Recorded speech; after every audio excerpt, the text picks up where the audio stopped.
Halo, saya Elji Herbina Sutepu, saya dari Poltekkes Kemenkes RI Medan. Saya akan menjelaskan seputar tentang KB. Apa itu keluarga berencana? Keluarga berencana yaitu suatu program yang dirancang antara kebutuhan dan jumlah penduduk, dan juga upaya untuk meningkatkan kepedulian masyarakat dalam mewujudkan keluarga kecil yang bahagia dan sejahtera. Laju pertumbuhan penduduk Indonesia mencapai 1,49% per tahun atau sekitar 4,5 juta jiwa per tahun. Indonesia merupakan negara dengan jumlah penduduk terpadat keempat di dunia setelah Amerika, India, dan Tiongkok. Apa sih yang terjadi jika dalam suatu keluarga tidak melakukan KB? Yang pertama, menurunnya kualitas sebuah keluarga. Yang kedua, pendidikan anak kurang terjamin. Yang ketiga, semakin besar angka kelahiran yang tidak diinginkan. Lalu apa solusinya? Solusinya yaitu dengan melakukan pernikahan ideal untuk pria usia 25 tahun dan untuk wanita usia 21 tahun. Lalu mendatangi bidan dan ke pos pelayanan terdekat untuk berkonsultasi mengenai KB. Apa saja metode KB? Metode KB terbagi menjadi dua, yaitu alamiah dan non-alamiah. Metode alamiah terbagi menjadi dua, yaitu tanpa alat dan dengan alat. Metode tanpa alat pertama yaitu metode kalender. Metode kalender yaitu metode kontrasepsi sederhana yang dilakukan oleh pasangan suami istri dengan tidak melakukan senggama pada masa subur atau ovulasi.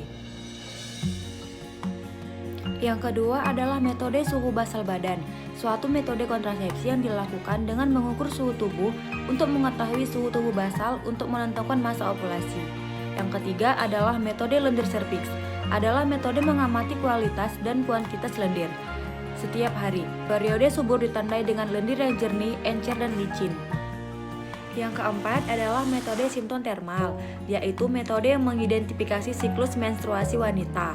Dan yang terakhir adalah metode senggama terputus, merupakan metode keluarga berencana tradisional di mana pria mengeluarkan alat kelaminnya dari vagina sebelum pria sampai ejakulasi.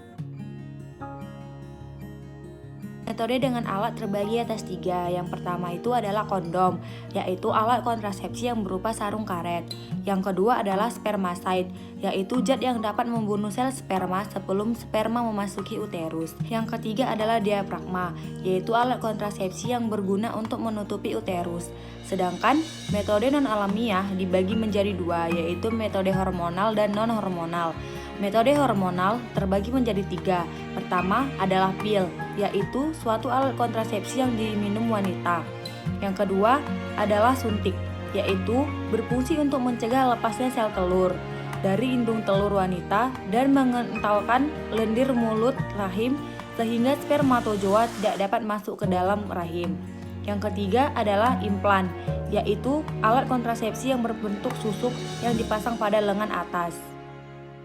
Metode non-hormonal terbagi menjadi tiga. Yang pertama adalah IUD. IUD adalah alat kecil yang terdiri dari bahan plastik yang lentur yang dimasukkan ke dalam rongga rahim yang harus diganti jika sudah terpakai dalam masa tertentu. Yang kedua adalah metode MOW atau tubektomi, adalah prosedur bedah sukarela untuk menghentikan kesuburan wanita secara permanen. Yang terakhir adalah metode MOP atau vasektomi, yaitu prosedur klinis untuk menghentikan kapasitas reproduksi pria dengan jalan melakukan operasi kecil sehingga alur transfer sperma terhambat dan proses pembuahan tidak terjadi.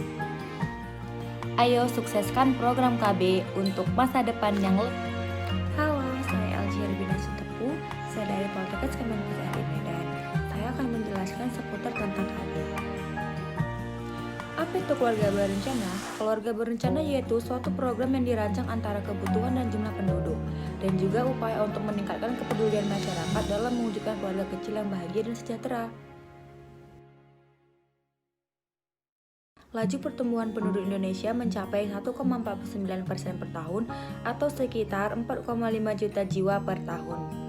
Indonesia merupakan negara dengan jumlah penduduk terpadat keempat di dunia setelah Amerika, India, dan Tiongkok. Apa sih yang terjadi jika dalam suatu keluarga tidak melakukan KB? Yang pertama, menurunnya kualitas sebuah keluarga. Yang kedua, pendidikan anak kurang terjamin.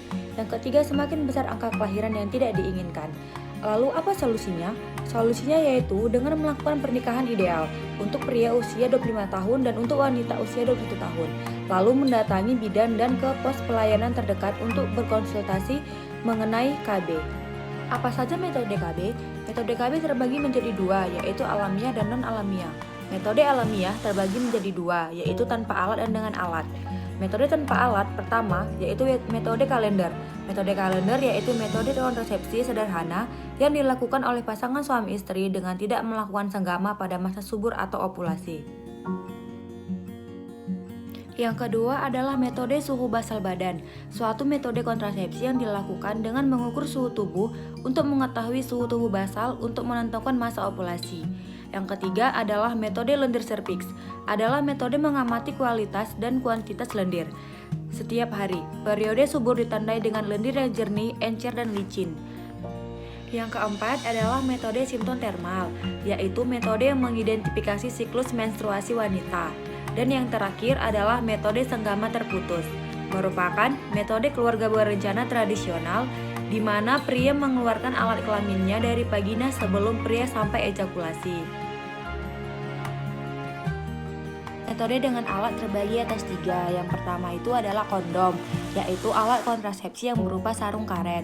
Yang kedua adalah spermicide, yaitu zat yang dapat membunuh sel sperma sebelum sperma memasuki uterus. Yang ketiga adalah diafragma, yaitu alat kontrasepsi yang berguna untuk menutupi uterus. Sedangkan metode non-alamiah dibagi menjadi dua, yaitu metode hormonal dan non-hormonal. Metode hormonal terbagi menjadi tiga. Pertama adalah pil, yaitu suatu alat kontrasepsi yang diminum wanita. Yang kedua adalah suntik, yaitu berfungsi untuk mencegah lepasnya sel telur dari indung telur wanita dan mengentalkan lendir mulut rahim sehingga spermatozoa tidak dapat masuk ke dalam rahim. Yang ketiga adalah implan, yaitu alat kontrasepsi yang berbentuk susuk yang dipasang pada lengan atas. Metode non-hormonal terbagi menjadi tiga. Yang pertama adalah IUD. IUD adalah alat kecil yang terdiri dari bahan plastik yang lentur yang dimasukkan ke dalam rongga rahim yang harus diganti jika sudah terpakai dalam masa tertentu. Yang kedua adalah metode MOW atau tubektomi, adalah prosedur bedah sukarela untuk menghentikan kesuburan wanita secara permanen. Yang terakhir adalah metode MOP atau vasektomi, yaitu prosedur klinis untuk menghentikan kapasitas reproduksi pria dengan jalan melakukan operasi kecil sehingga alur transfer sperma terhambat dan proses pembuahan tidak terjadi. Ayo sukseskan program KB untuk masa depan yang lebih